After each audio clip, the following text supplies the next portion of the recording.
이번에 저희가 그 준비한 여론조사는요, TBS가 의뢰하고 KSOI가 조사한 여론조사 결과인데요. 지난 8월 20일부터 21일까지 양일간 조사를 했고요. 95% 신뢰 수준에서 플러스 마이너스 3.1%포인트입니다. 이 여론조사를 재밌게 본 이유는 뭐냐면요. 저희 옆에 계시는 박영훈 위원장이 늘 주장하셨던 대로 당당한 서민 대통령 홍준표 너무 치고 올라오는 이 경향성 자체가 뚜렷해가지고 이거를 저희가 좀 얘기를 해보려고 합니다.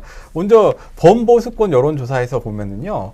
윤석열 전 검찰총장이 28.4%가 나왔는데요. 홍준표 의원이 20.5%가 나왔고요.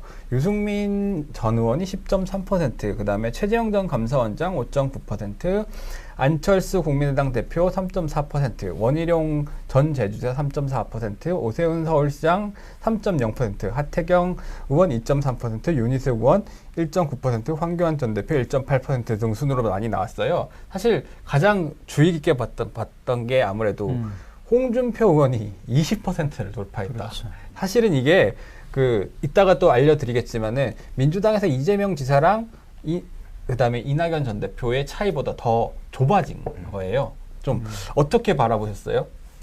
뭐 이 여론조사도 있고 또 다른 여론조사도 있는데요. 전북에서 조사한 여론조사에 따르면은 홍준표 전 당대표가 1등이에요. 네.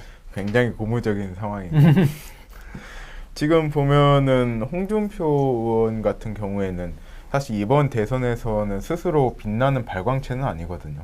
지금 오르는 여론조사가 윤석열에 대한 비토 내지는 실망감을 고스란히 받고 있는 건 사실이고 지금 계속적으로 윤석열 후보에게 예비 후보에게 악재가 터지고 있기 때문에 그 지지층들도 있고 또 최재형 전 감사원장에게 기대했던 분들이 다소 홍준표 의원 쪽으로 이동한 걸로 보고 있고요.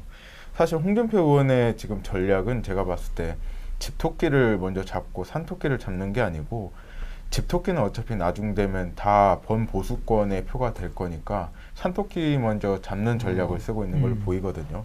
그런 면에서는 굉장히 선방하고 있다. 민주당뿐만 아니라 정의당 그리고 뭐 중도층까지 홍준표 후보를 선택하는 폭이 넓어졌거든요. 그런 면에서 지지율 상승 요인으로서의 전략이 굉장히 먹혀들어가고 있다라고 저는 봅니다. 저도 뭐 같은 맥락이긴 한데 세 가지 정도로 뭐 약진하는 걸 볼 수 있겠는데, 첫째는 윤석열 후보가 먼저 무너지는 거죠. 메시지 혼선 여러 차례 말씀드렸지만은 네. 본인의 그 어지러운 행보가 일관성을 보이지 못하면서 깎이는 부분이 있고요. 반면에 두 번째는 홍준표 후보 같은 경우는 어쨌든 한번 대선 출마도 했었고 정치 이력이 상당히 좀 되잖아요. 네. 그런 데서 따른 안정감, 보수 쪽에서 볼 때는 그래도 홍준표는 안정적이라는 이미지가 좀 반사적으로 있는 거죠. 마지막으로 이제 세 번째는 윤석열 후보 같은 경우는 본인이 처음에 나왔을 때 노렸던 게 보수는 기본으로 깔고 중도로 외연을 확장하고 진보에서 이탈한 사람들을 끌어안겠다 그랬는데 중도라든지 진보를 못 끌어안은 거예요. 메시지 그렇죠. 때문에. 그러니까 결국 보수층만 남은 데서 이제 여론 지지율이 나오는데, 보수들은 앞서 말씀드렸듯이 불안한 윤석열보다는 그래도 검증된 안정된 홍준표가 낫다. 이런 세 가지 요인이 곁들여서 아마 지지율 격차가 좁혀지는 거 아닌가 보고 있습니다. 실제로 보면은 홍준표 의원께서도 변화됐어요. 2017년에 비해서 2021년 다음 대선을 위해서라도 변화됐는데, 그때는 굉장히 강성적이고 말실수인지 의도인지 모르겠지만 그런 발언들도 굉장히 많았는데 지금은 확 달라진 모습을 저는 보고 있거든요. 이게 네.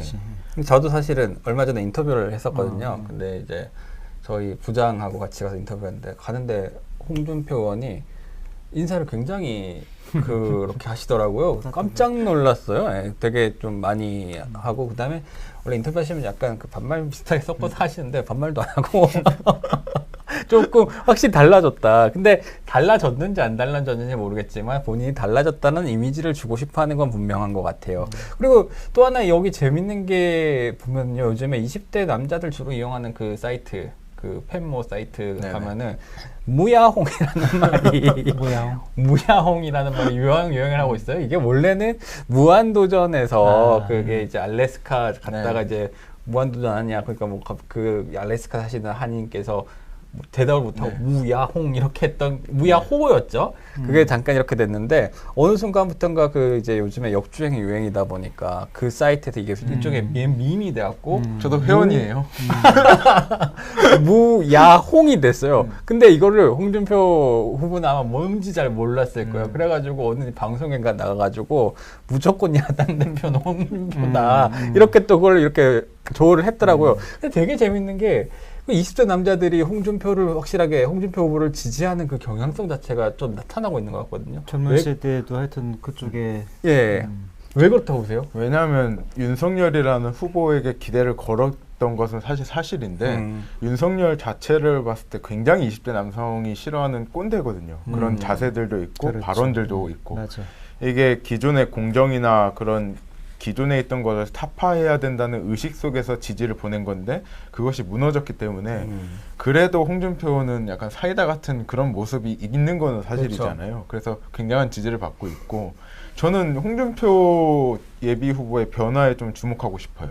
이재명 후보도 17년도에 비해서 굉장히 유해졌거든요. 17년도 토론 보면은 정말 파이팅 넘치는 후보였는데 지금 굉장히 유해졌는데 홍준표 의원도 그런 전철을 좀 밟고 있다고 보거든요. 연령 세대층 그 여론 지지도 보면은 윤석열 같은 경우는 60대 이상에서 많이 나오잖아요. 예. 20, 30대가 좀 빠지고.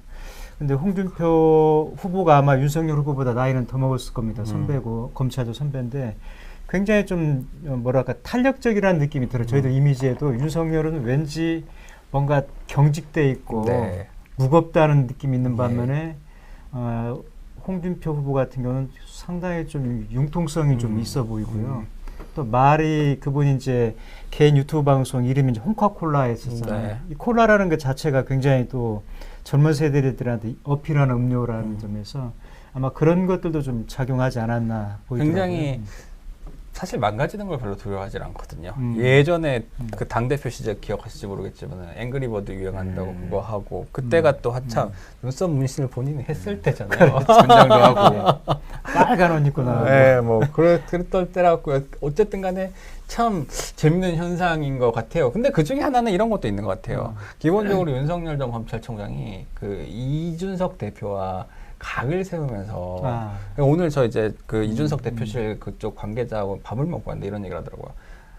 국민의힘에서 후보가 되려고 하는 사람은 이기려면 무조건 이준석을 업고 가야 된다. 이준석이 받고 있는 20대 남자들의 어떤 지지를 분명히 끌어안고 가야 되는데 오히려 근데 유승민 대표 같은 경우 얼마 전에 저격을 하긴 했어요. 얼마 전에 들이받긴 했는데 윤석열을 먼저 할 수는 없고 오히려 홍준표 의원이 그 포지션을 먼저 잘 점하고 그거를 그 자신의 불을 붙이는 동력으로 쓴 것 같거든요. 이게 20대 남성이 볼 때는 이준석의 모습에 자기가 투영이 되는 거예요. 기존에 50대, 60대에 있는 분들과 20대에 딱 대척점이 있는 모습이잖아요. 근데 윤석열 후보가 이준석과 이렇게 싸우는 모습을 보면서 사실 나이로 찍어 누르는 거잖아요. 보면은 뭐 지위, 당내 직위 같은 거는 이준석이 훨씬 높은데 그런 모습을 보면서 윤석열에게 꼰대의 기운이 느껴진다라는 것을 아마 처절하게 느꼈을 거예요. 그래, 저도 그런 느낌이 좀 들어요. 저는 20대는 아니지만은 두 후보를 놓고 보면은 앞서 말씀드렸듯이 이미지가 그렇게 다고 한쪽은 좀 약간 꼰대 같은 느낌이 있고 이쪽은 꼰대인데 좀 신세대 꼰대 같은 발랄한 꼰대. 힙한 대화가 꼰대. 통할 것 같은 꼰대. 이쪽은 무슨 말을 해도 벽에다 대고 얘기할 것 같은. 아마 그런 이미지가 젊은 세대한테도 아마 투영이 됐을 겁니다. 알겠습니다. 범진보권 적합도 한번 볼게요. 역시 뭐 큰 차이는 없고요. 이재명 지사가 29.3% 가장 높고요. 그다음에 이낙연 전 대표는 18.7% 조금 떨어졌어요. 사실상 횡보고 이제 추미애 전 대표가 4.6%, 박용진 의원이 4.5%, 심상정 의원이 4.4%, 그리고 정세균 전 국무총리 2.8%, 김두관 의원 1.8% 이렇게 됐어요. 뭐 큰 차이가 없다고 보이는데 제가 좀 궁금한 거는 이제 순회 경선이 다음 주부터 시작인가요? 네. 그렇죠. 그럼 이제 그때그때 표를 까는 거죠. 충청도가 가장 먼저고. 9월 4일. 충청도에서 누가 1등할 것 같으세요? 가만히 있겠습니다. 뭘 굳이 이제 말씀을 하시라 그러면은 그 여론조사는 여러 차례 말씀드렸잖아요. 네네. 기관별로도 좀씩 들쑥날쑥하고 그런데 추이는 어쨌든 일관성이 있거든요. 네. 어느 여론조사 기관이 됐든지 간에 그런 추이를 감안해 볼 때 아마 이재명, 이낙연 이 순서대로 가지 않을까 그 예측을 좀 하고 있습니다. 사실은 근데 경선이라는 게 특히 순회 경선이라는 게 굉장히 폭발력이 있잖아요. 그렇기 그렇죠. 때문에 특정 후보가 3% 나오던 후보가 8%가 나오게 되면 거기에 또 확 불이 또 붙을 수도 있단 말이에요. 그렇지 않을까요? 네, 그럴 수도 있죠. 알겠습니다. 뭐 정세균 후보는 저는 좀 그런 다크호스로 좀 제가 예상을 하고 있는데 네. 그분이 이제 그런 저력이 있는 게 종로 선거에서 한번 보여줬잖아요. 네, 그렇죠. 여론조사에서는 15% 지는 걸로 나왔는데 막상 까니까 15% 이겼단 말이죠. 그러면 플러스 마이너스 갭이 30%니까 어마어마한 지지율 차이였던 거죠. 그래서 지금 여론조사 지지율에는 안 잡히지만은 정세균 후보의 그런 진정성이라든지 실력, 조직이 좀 그때 좀 나타나지 않을까 좀 기대를 하고 있습니다. 저는 뭐 첫 번째죠. 9월 4일, 5일인데 이거 하나 좀 보고 싶어요. 사실 1, 2위 양강구도 후보는 사실 정해진 것 같고 3위 주자가 누가 될 것이고 그분이 몇 퍼센트의 득표를 얻을 것인가. 만약 3위 주자가 15%, 20% 얻으면은 이 획이 엄청날 수 있다고 저는 보거든요. 사실 여론조사를 보면은 대부분의 6%, 4% 내외인데 만약에 특정 후보가 15%, 20% 뭐 엄청난 뭐 탄탄한 조직을 갖고 15%, 20%까지 간다면은 1, 2위 양강주자도 이 3위 후보를 무시할 수 없을 것이고 향후에 연대라든지 단일화 작업도 이루어질 수도 있기 때문에 결선에 간다면은 이것을 한번 지켜봐야 될 거예요. 사실 1위, 2위 후보보다는 3위에게는 좀 3위가 얼마나 스포트라이트가 가지 않을까. 사실은 보통 이런 식으로 여론조사를 돌리게 되면 저도 이제 경험적으로 좀 알게 되는 건데 낮은 주자들에서 뭐 1, 3, 4등, 5등 가리는 건 큰 의미가 없거든요. 왜냐면은 보통 다 오차범위예요. 마이너스로서 내려갈 수가 있는 거거든요. 여기서 이제 근데 보통 하게 되면은 높은 분들은 거의 그대로 나오는데 낮은 사람들은 그것보다는 득표가 조금 더 많이 나온단 말이에요. 이제 잘 모름, 적합 후보 없음으로 잡히는 것들이 많이 흘러가기 때문에 좀 그런 점은 좀 관전 포인트로 좀 지켜보면 될 것 같습니다. 경선 시작되면은 부동층들이 이제 어쨌든 안쪽으로 들어오게 되니까 그 표들이 어디로 가느냐를 유심히 볼 필요가 있죠. 네. 알겠습니다. 경제에 관심 많으신가요? 바른 생각으로 세상을 바라봅니다.